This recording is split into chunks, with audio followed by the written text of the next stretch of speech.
आज हम बात करने जा रहे हैं हिंदुस्तान कंपोजिट लिमिटेड कंपनी के बारे में। हिंदुस्तान कंपोजिट लिमिटेड इसका काम है, डेवलप करती है, मैन्युफैक्चर करती है और मार्केटिंग करती है break lining using of asbestos industrial product और फ्रिक्शन मटेरियल्स का है। कंपनी ट्रेजरी बिजनेस में भी है। 2010 में ये बिजनेस कंपनी ने चालू किया था लाइसेंस के तौर पर, और इस कंपनी की स्थापना हुई थी 1964 में, जो कि अभी चला रहे हैं रघु मोदी प्रमोटर है और एग्जीक्यूटिव चेयरमैन है कंपनी।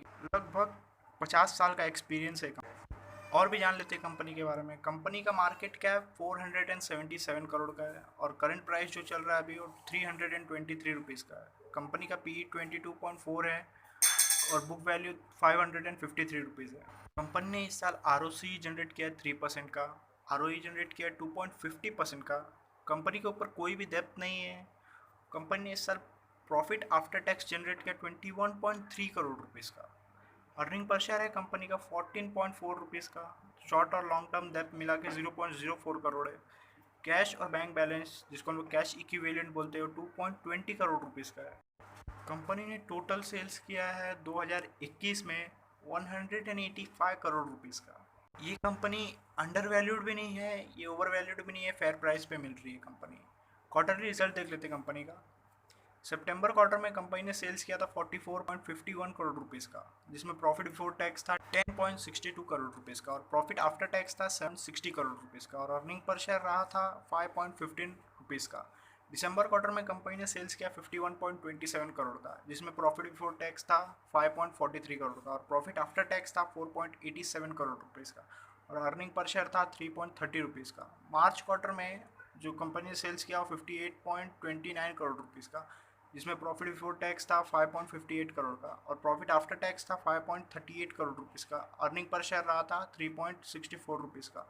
जून क्वार्टर जो कि अभी आया है, जून क्वार्टर में कंपनी ने सेल्स किया 49.25 करोड़ का, जिसमें प्रॉफिट बिफोर टैक्स था 3.68 करोड़ रुपीज़ का और प्रॉफिट आफ्टर टैक्स था 3.47 करोड़ रुपीज़ का और अर्निंग पर शेयर कंपनी ने जनरेट किया 2.35 रुपीज़ का। सेल्स करीब 50% बढ़ गया है कंपनी का। प्रॉफिट एंड लॉस स्टेटमेंट देख लेते हैं कंपनी का। 2018 में कंपनी ने सेल्स किया 199 करोड़ रुपीज़ का, जिसमें प्रॉफिट बिफोर टैक्स था 26 करोड़ का और profit after tax 23 crore rupees रहा था और अर्निंग पर शेयर रहा था 15.58 रुपीज़। 2019 में कंपनी ने सेल्स किया 197 करोड़ रुपीज़ का, जिसमें प्रॉफिट बिफोर टैक्स 17 करोड़ का था और profit after tax 18 crore rupees का था। Earning per share 11.88 rupees generate किया कंपनी ने। 2020 में कंपनी ने सेल्स किया 178 करोड़ रुपीज़ का, जिसमें प्रॉफिट बिफोर टैक्स कंपनी ने जनरेट किया 9 करोड़ रुपीज़ का और profit after tax 10 crore rupees का जनरेट किया और अर्निंग पर शेयर कंपनी का रहा 7.09 रुपीज़ का। 2021 में कंपनी ने सेल्स किया 185 करोड़ रुपीज़ का, जिसमें profit before tax 24 crore rupees company ने जनरेट किया और profit after tax 20 crore rupees generate किया कंपनी ने और अर्निंग पर शेयर, जिसको हम लोग ईपीएस बोलते हैं, कंपनी ने जनरेट किया 13.35 रुपीज़ का। आगे चलते हैं, प्रॉस देख लेते हैं कंपनी का। कंपनी ने डेप्थ रिड्यूस किया इस साल। कंपनी लगभग डेप्थ फ्री है। कंपनी अभी भी अपने बुक वैल्यू से 0.58 टाइम में ट्रेड कर रही है। कंपनी से एक्सपेक्टेशन है कि आने वाले क्वार्टर में अच्छा खासा रिजल्ट जनरेट करके देगी। रेशियोज देख लेते हैं कंपनी का।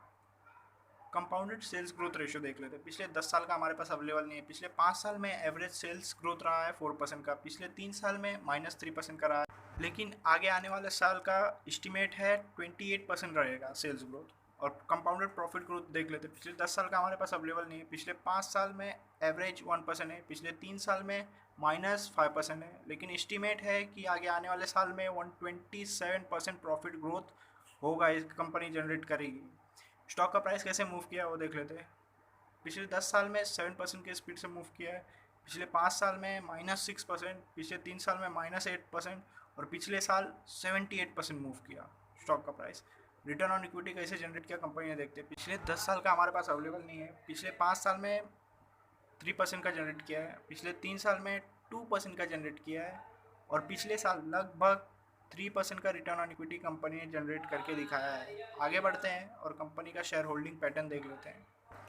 मार्च क्वार्टर में प्रमोटर्स का होल्डिंग था 74.97% का। जून क्वार्टर में भी बदलाव नहीं हुआ, उतने का उतना ही रहा। फॉरेन इन्वेस्टर का होल्डिंग था मार्च में 0.02% का और जून क्वार्टर में भी कुछ बदलाव नहीं हुआ, उतने का उतना ही रहा। इंस्टीट्यूट का होल्डिंग था 0.02% का और जून क्वार्टर में भी उतना ही रहा, कुछ बदलाव नहीं किया है। पब्लिक होल्डिंग था मार्च में 24.99% का और जून क्वार्टर में भी 24.99% का ही पब्लिक होल्डिंग था, कुछ बदलाव नहीं किया है। अगर आपको कंपनी का एनालिसिस अच्छा लगा तो प्लीज़ लाइक करें, शेयर करें, कमेंट करें और सब्सक्राइब ज़रूर करना।